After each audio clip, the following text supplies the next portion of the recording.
did you want Uncle Bob to talk about? There was something, there was a name that you mentioned. Was it like a mountain or I don't know, a foreign name? Kunming? Kunming? I was talking, I was mentioning about he said he flew over these funny mounds. Yeah, he did. Oh yeah, they're in South China. Oh, that was different. And they now happen to be in National Park of China or something like that. It's very peculiar ground. They have pinnacles that come up all over the place. And it's naturally that way? It's naturally that way. I finally saw in a National Geographic about 25 years after the war, they covered that part of the world and they showed those things. Is that right? Thank goodness. Now, I tried to tell people about them and nobody had ever seen them. Nobody had ever been there. Is that thing going? Yeah, it's going black. It's all going. Laugh at it. Oh, it was perfect when I... It's okay now. It's bouncing. Okay, I'm going to stop it a minute. Here, let me take a look at it. Stopped it. No.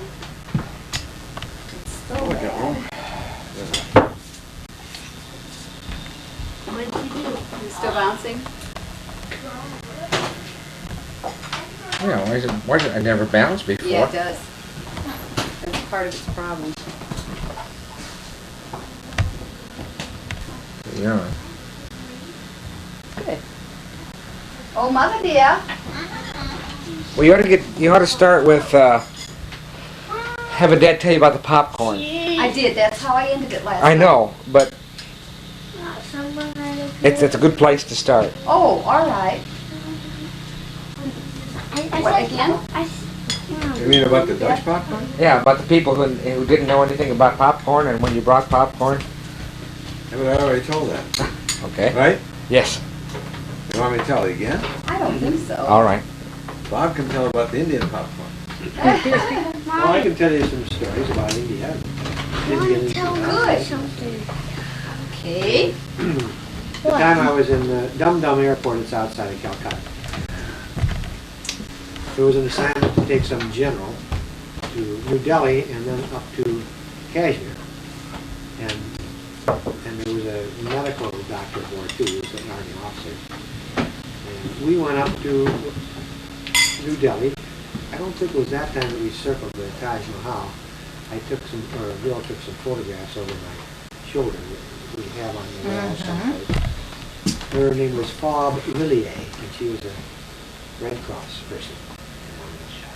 When we got to Delhi, we stayed overnight, and then you take off early in the morning because you have to cross a mountain range north of New Delhi to get into Kashmir. Now, Kashmir is kind of a remote province of India on the north side. In fact, when you're up there, they'll say, "Oh, this was imported from India." They disassociate themselves from India.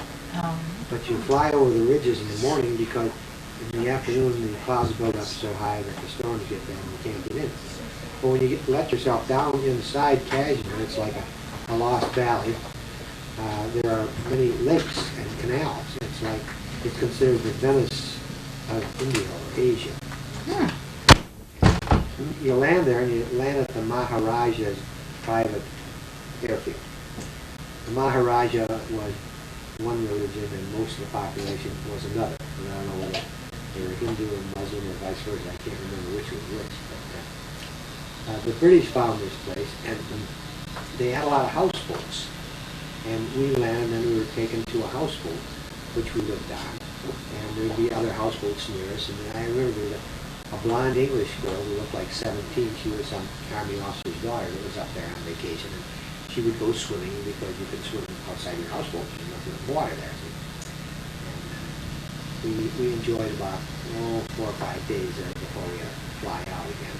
And it's quite different from the rest of India. It's cool and lush and green and things. And most of India is kind of hot and dry. But this is sort of the Mountain Kingdom. Yeah. How about the monsoons?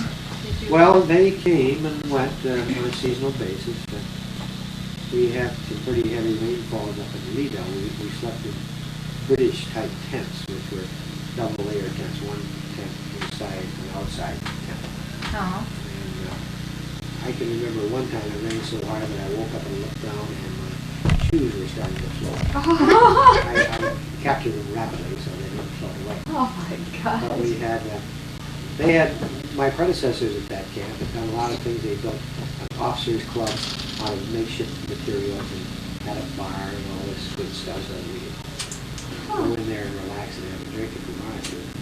And it's funny thing about that part of the world, a lot of the pilots that were there a long time with them would tend to overindulge in liquor. They would get blind drunk on their night off and when they fly and when it came up. Even like on Christmas they get drunk, and I thought that was sacrilegious at that time. Oh. Get drunk on Christmas. And they push their way home through the ditches.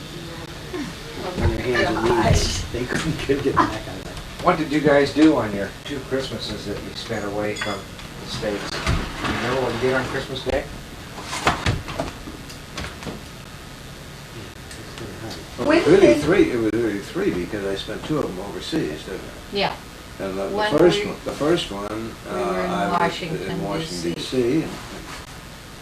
and they served us, of course, very nice Christmas dinner In Washington? in Washington, and then,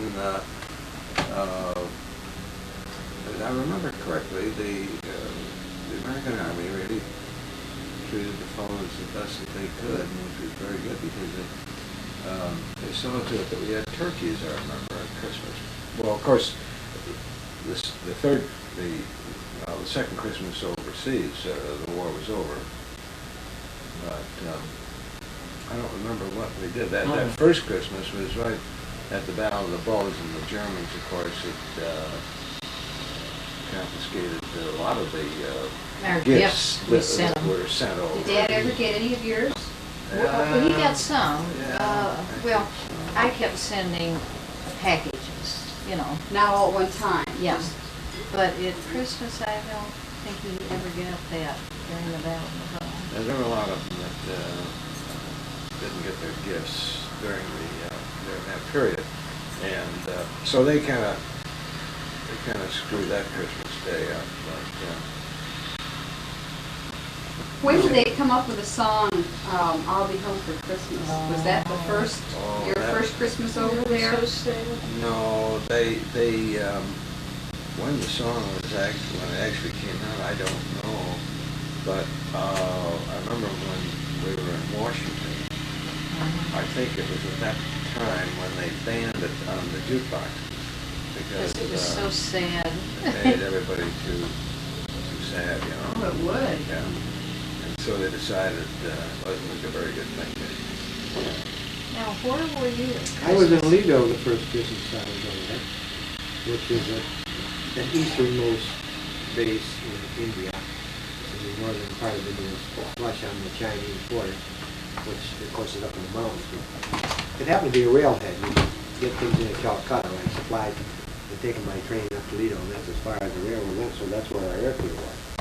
We were transferring stuff in the railroad cars on our trains and flying out of the hills into Burma and or China, depending on where we went home. And then we'd go to a place like Missional, which isn't spelled like Missional at all, and Bamo, and Bamo's in Burma. And then we go over to Kunming, which is on this lake up in the mountains. It's like Lake Tahoe or something like that in the Rockies. Very pretty place. And then you can go northwest from there and go up to Chongqing, or you could go southwest and go to Luzhou, where we eventually were transferred for a little while, about the time the war was over. And that's just down near the coast where I saw these funny ground configurations we talked about before. It was in South China, not too far from the ocean, not too far from French Indochina.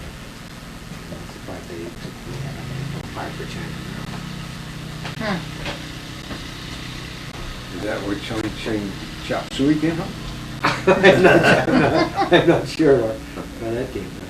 Well, that's, now I remember, the Lido Road went so far. Yes, it And started then- in Lido and it zigzagged across the hills into what we call Burma.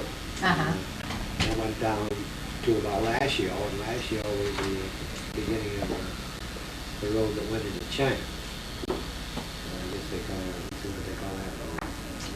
Burma Road, I guess. Yeah, Bremer Road. And it went from Burma into China. Now, Bob got home right before Which Christmas. is, it was in December 6th or 7th or something. So I got home before Christmas that time, and you were still probably over. 1940. That'd be 45, yeah. Okay, and then I you got came home February in- 46. Okay, Yeah. right. It was right after Valentine's Day, wasn't it? Mm-hmm. I took a boat home from Calcutta all the way, and I got as ham as I ever got, because I would sit up on the top deck and play bridge. Nothing much else to do. Did you come into New York Harbor too? Yeah. I came in, To a big celebration and all I kinds didn't of... think it was Neil. Not really. Well, I mean, No. people there waiting for you and...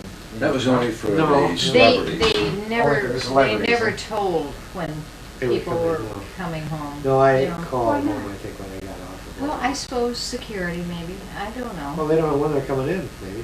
Yeah, yeah. The first time Frank called, when he got home, I cried the whole time. He said, well, I'll call you back tomorrow, you know?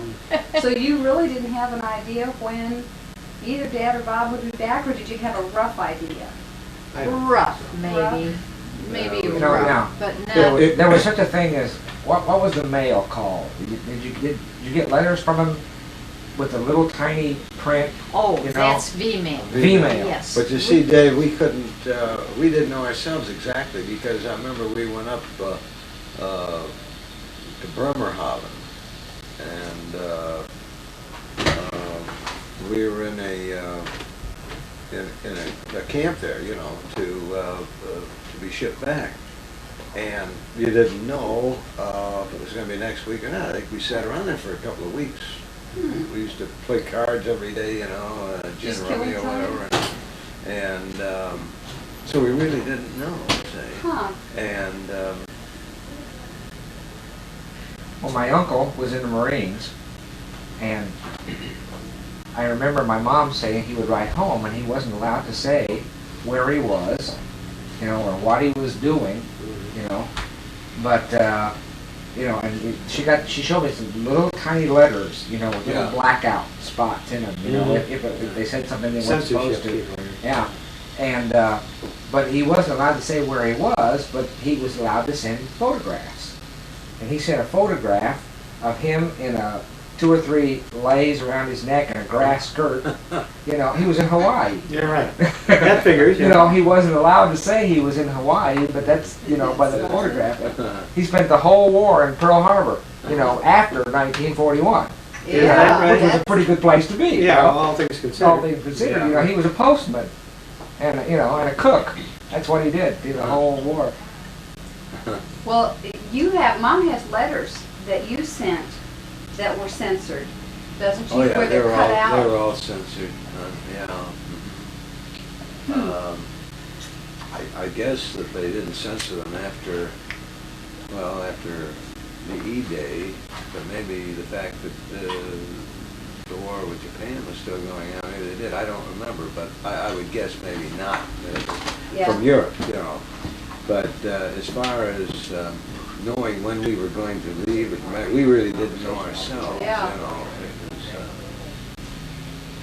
was, Now, you told me one time about when you were in England and they have the air raids or the blackouts. They had the blackouts at night and everything had to be dark, didn't you? oh yeah. And yeah. how the kids had never. Well, this was when I went. I had a 3-day pass. It was really the day after VE Day when we left, and of course prior to that, on these air raids, the raids of bombing raids. The planes flew so high we never really, you could rarely see them, but if you counted 30 minutes you knew it was 1,000 plane raid, see. So, but here we are, for the first time seeing our planes flying low overhead, you know, because VE Day had occurred, and it was very, very... Were you in England at that? Huh. VE? No, we were up in Germany, Bob. Yeah. And, but we left from there to go back to this town in Belgium. We went by truck back to this town in Belgium to catch the train to go to Paris. And that was the first time the Japanese lanterns were lit and the lights were lit. And when you think of it, a lot of those youngsters who probably were 6 years old, 7 years old, had never seen a light on. You see at night.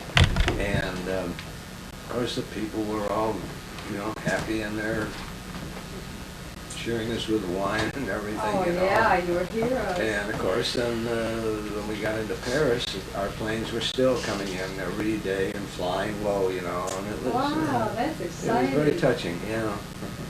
That's neat. Well, it sounds as though you were in a relatively primitive area, Bob. Did you ever see any major civilization?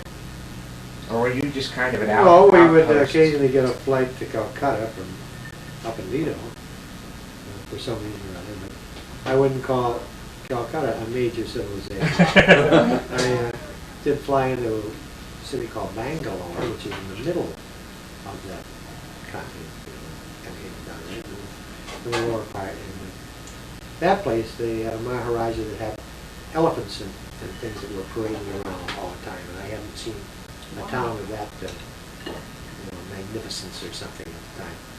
And we still had rickshaws at that time that were pulled by men who had very strong calves. You could sit and watch him go.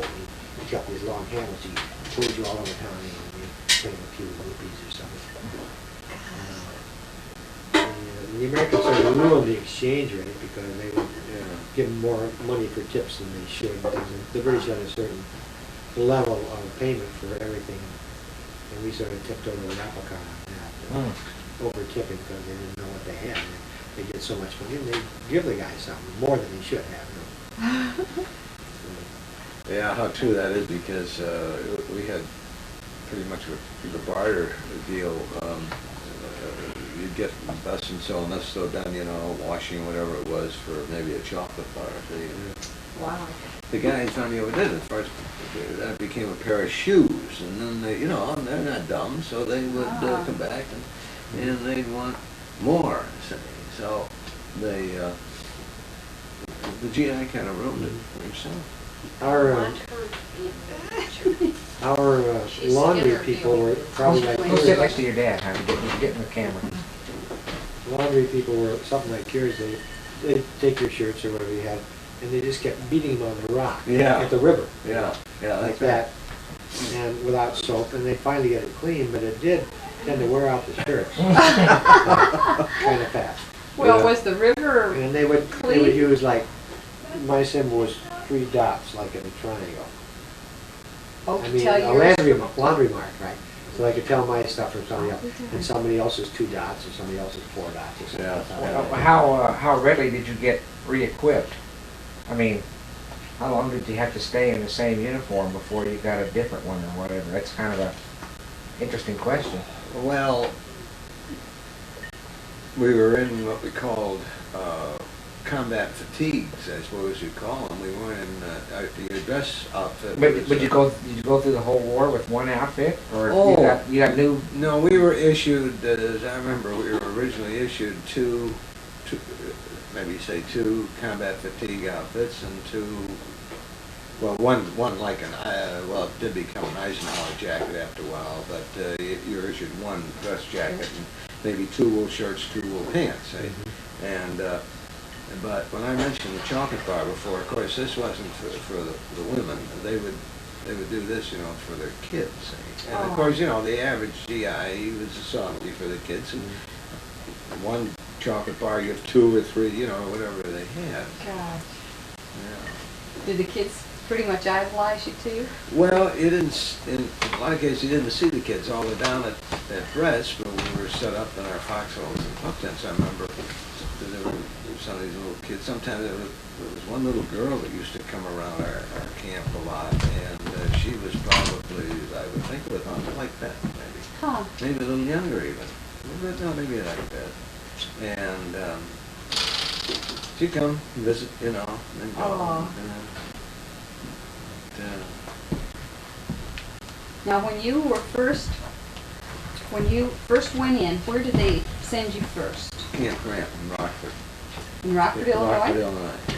Oh, And I remember the first day, they said, you know, you salute everybody, and so, I don't know, I saluted the guy, and he was the fire marshal, I guess. He had a Oh. Chinese cap, and I saluted him. and what did they do there? Just kind of an initial thing? Basic training. That was, No, he went basic no, basic in training we Massachusetts. had at Fort Devens, but this was, well, this was setting you up, determining what type of outfit you were going to be in, and where you were going to go, and I remember, I think it was maybe the second day we were there, I heard my name called over the loudspeaker to see Captain so-and-so. We might have said, said see Eisenhower, you know, Captain Oh, so-and-so. gosh. So I thought, what did I do? I'd been in 2 days. I knew I saluted a fire marshal. But that's the only thing. So it turned out that, we had taken the aptitude test. And he told me that I had qualified, if I wanted to go into the Air Corps. Oh, I see. And I said, well, thanks, but no thanks. I really didn't care to. Well, I knew because even then, the fact that I always had that nuclear problem. Oh, yeah. Flying an airplane. That doesn't apparently keep you out of the service, did it? No, it didn't, but it As certainly long as you wasn't. stayed on the ground, you were okay. Yeah, but Oh, gosh. it wasn't conducive to flying a plane. No. When did you get hooked up with all these guys from Kiwani? Well, they Like- were all, like- well, they like were all Rashid- they Rashid were and, all sent to Camp Grant, Dave. Oh, they were all sent to Camp Yeah, Grant. and most of our fellows were from Illinois, and most of those were from Chicago area. And then when we went to Fort Devens for our basic training, we met our cadre there. Now, our cadre consisted, of course, of officers, non-commissioned officers, and so on, and they were to train us. And they were from all over. That's how we had some from Pennsylvania, New York, New Jersey, and what have you. So did you meet Ed Klanowski in... I met Ed Klanowski In Rockford? I met him at Fort Devens. Okay. And the Army, like anything else, there are certain people that have an affinity and something in common, and that's what happened, you know. So Ed and I got to be good friends, and Did you go from there to was it Louisiana you went? well, I had basic training, and I was sent to Washington, D.C. to medical school at Walter Reed Hospital. The School of Surgery is what it was, and Wow, how long were you there? it had a 90-day Oh course. my gosh. And then that's when, we had a room in Shirley, Mass., which is at the entrance, which is the west entrance of the camp. And then, of course, Mom went to Grand Rapids, and then when I got established in Washington, I was able to get a room on Georgia Avenue, which ran right along Walter Reed Hospital. So it was right across from it, and I got a room there, and she came. And then from there, we went, I joined the outfit. In the meantime, the outfit had gone on maneuvers down in Tennessee. So I had to join the outfit then, down there. And then from there, after maneuvers, we really went overseas. Out of Miles Standish in Boston. Ah. So Mom was able to stay with you in Tennessee too? Well, yeah. Then I went down there, and then she came down there at Hopkinsville, and that's where we had this room where I go in and out of The door, the or window rather window. than the door. See, Right. Funny. and so it was. When you think of it, you was with these fellows and the Army wives. Some of them even had little kids, and you get on these trains. You'd be sitting up all night, except when we went to American Army treated the guys right. We went from Camp Grant to up there, not Point Evans, up near Boston. We were in Pullmans, Mhm. and, A mistake, maybe? oh no. I think we can. Today, of course, they fly them, but, you know, Yeah. I mean, you know, they But treated somebody them- had to have them. I mean, They somebody's treated the not- guys right. We had a Might as long, well, yeah. long trip, and, we had Pullmans. Wow. It's kind of a blunt question, but one I haven't asked in 2 nights. Did either one of you ever think of a point where you didn't think you were gonna make it back? Oh, I realized that one before I even left. I just assumed it. I mean, I just figured, well, that would be it, you know. Because, you know, we were talking about Japan, Bob, and I thought, well, that's gonna, you know, that's going on forever. And who knows, if it wasn't for the atom bomb, maybe it would have gone on forever. You shook your head no. I never You never thought thought that I about would that? lose my life, no. You thought you were gonna make it Oh, I'm back. gonna make it, you know. Yeah. I'll make Well, it. see, I reconciled myself the fact that this was probably it. You know, I mean, I didn't, Hmm. my own mind, I didn't pull any bones about it. Hmm. But, I wasn't ready to do that. I figured. well, I was a little older. Oh, yeah. But there had to come a time when there was a turning point when, you know, you realized that, yeah, like when you were sent back to Paris, you know. And Well, I or- tell you, You Dave, know, if you didn't get, I thought my theory was still right coming back on that damn Liberty ship. Oh. And it wasn't until I got off of that, and I swear, I'd never go on a boat again. And what we do, we got off, and I guess, I don't know what it is now in New York or New Jersey where we got off, and then we had to get into a boat to cross some water someplace, so I made a liar out of me. I said I never going to, I said I wouldn't even go in a canoe again. I said I wouldn't even go to a circus if it was in a tent. Yeah, that's what you always said to me, yeah. well, you know, after you got back to New York, when did you see Mom again? You go back to Illinois or? Well, we landed Michigan? at New Jersey, and it was God, what was that camp? Kilmer. Yeah, Camp Kilmer. yeah. New Jersey. That's where I landed too. Is that right? Yeah, and I remember we got in there. What did I say? February '46. Yeah, I was trying to think of the day, but anyhow, it doesn't make too much difference because that night, and all the guys, all the waiters were German prisoners. Of course, those guys Oh, had it really? good. They got captured and they were over there in Camp Kilmer, and here we are over there fighting them. But boy, they had a meal for us, steak, everything that went with it. See, boy, yeah, they. German prisoners? No, well, they were waiting on us. See. In the United States? Yeah, They see, brought them back? oh, there were a lot of them that they brought over here. Yeah. Oh. So then did you hop a train back to Illinois then? Or flew Then you back, or- we had went by train back to Rockford, Oh, back to Camp Grant. and we had to be go through the motions and all the procedures you see of. It's almost in reverse from what it was when we went in, but. Like, what kinds of things did they, Well, you know. Just getting you ready to go back into Yeah, civilization? things had, you know, they had to have their files Up to date. up to date, and they just couldn't let you out. You had to go through the procedure and through the red tape, and I forget exactly, we may have gone through a physical too. how long did that take? And it took a couple of days, because they didn't want, they They didn't just want soon get rid of you, but Yeah. they had to go through the and they procedure. knew that we were anxious, you know. You're that close You to did the same home. thing? That's right, they knew the Yeah. fellas were just I would've anxious. Well, you went back to Grand Rapids? And, You know, they picked me up somewhere like Battle Creek or something. I can't remember where I was. And we drove. Get Your mine. Grand Rapids, yeah. Can we leave that, I wanna go out and make another drink? or- Sure, we can stop it too. Sure. But, well, there you go. We're off the air. Not yet.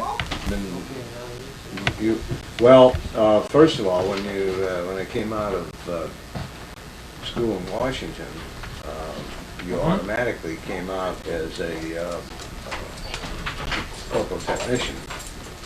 That was automatic. So how far were you into service when you became a Well, sergeant? I was, it was overseas. I probably made a sergeant technician, and at one point I was made a buck sergeant. And then when the war was over there, then they call us and they get real buddy, you know, and how would you like to go to officers' training? Well, they didn't get any takers because nobody was interested in staying in and going to officers' training school. Actually, by the time I went in the earlier days, it was relatively easy to get into officers' training school. But then, as time went on, they had more and more officers, and it became more difficult to get into officers' training. And Norm was a sergeant also. He came out as a sergeant. And we were, of course, in the same theater. As a matter of fact, the name Ramrod was his outfit's code name on D-Day. Oh, really? Is that how you got that name? And you remember the O'Reillys that lived upstairs? One time we were talking, Paul O'Reilly, his outfit, his name was Ramrod. See? He was right in that same area, and he went in at the same time. Oh, yeah. Yeah. That's interesting. Now, did you actually do surgery when you were over there? Well, I was telling Dave that, yes, when we set up in the field, we had as sterile a technique as you'd have in any modern hospital. Is We that were in the right? field. And, Under tents and things under like that? tents, oh yes. And even then, we had complete blackout because what we call bed check Charlie, that was the Germans that come in at night, you know. Oh, and if they saw light, they'd strike, you know. But we had a lot of casualties where I was helping as assistant surgeon in operating on opening up skulls, operating on guys' brains. And to do this in civilian life, you had to have 4 years of medical school, and to go to medical school maybe a year after or so. But it was a different situation, you see. Yeah. And they put us through a crash program for 90 days, and they did a good job. Wow. I mean, it just wasn't that you came out of there not qualified, not to, throw any bouquets or anything, but not to give the impression that that the Army or the Navy or any of the other services weren't giving the best care, because our mortality rate was extremely low. That's wonderful. And matter of fact, I think it was an amazing thing. I can't remember the figures now, but they told us one time. It was just fantastic, Oh, under the conditions Yeah, and everything? yeah. Gosh. But Well, your skills were something that's protected, probably. Kept you back a little bit. But you know what, I think you ought to both tell about the most important thing or most memorable thing. There isn't any such thing. There isn't, I don't think okay. so. no, I don't know if there is any particular thing. I think the first time that we got a chance to go to Paris, after VE Day, that was memorable. great. That's after the war is over. Yeah, yeah. It isn't even part of the war. Went to the Eve Club that night and saw all these gals dancing with nothing on. And boy, they don't think anything of it over there, though. No. And, So tell me when you learned about your mom being so sick. well, see, I was in basic training, and This in Devon? yeah, at Fort Devens, and that's when she took ill, and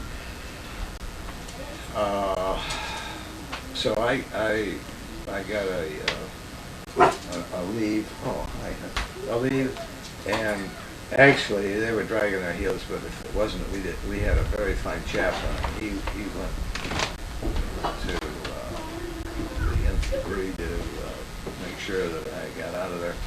And I was thinking about this, Bob, because, see, the C-47 is a DC-3, right? Right. And those were the commercial planes in those days. Oh, So yeah. I went into Boston, caught a DC-3, and of course then we flew from there to New York and then into Chicago. It was a fairly long flight. It was all night. And, that's how I learned to play gin rummy with the stewardess. Oh. There weren't too many Wow. on the plane. That's pretty exciting. And that was the first time I played gin rummy. Well, anyhow, Yeah, that was when she took sick, so I was home for, I don't know, 6, 7, 8 days maybe. We went back, yeah, and then when we were in Washington, that's when she died, and so again, I had a bit of leave. Hmm. But that's when we had, there were several paratroopers, and these were little rough, tough Italian guys from Detroit, and Oh, Mom showed me though. They're oh, short. they were, Yeah, and in the they picture. were great, great guys. As tough as they were, and see, they were in the medics. But after all, the paratroopers had to have their medics too. They'd drop with Oh, their yeah. men, and they were the first ones that came. Do I need anything? But you know, they were going to take up a collection if I needed Oh, to really? get When your mom sure. died? Yeah, they Wow. were very sympathetic. Well, they're probably family oriented. Yeah, Oh, I think yeah. you're right, Bob. Yeah. And as tough as they are, because I remember sitting in the Georgia Tavern one night, and there were 4 of us, and 2 of them were the, well, 3 of them were the paratroopers. One guy, well, he was Italian. The other 2, he had a beer. He said, he didn't really want it. You're gonna drink it, you're gonna wear it. I don't want to. You're gonna wear it. Throw the beer on him, yeah. God. Yeah. Come on, puppy. I know you want to be in the action. I'm not sure if I move this, maybe your face will be into it. I'm not sure. You've got some notes there. Well, I had some other stories that I hadn't told. Oh,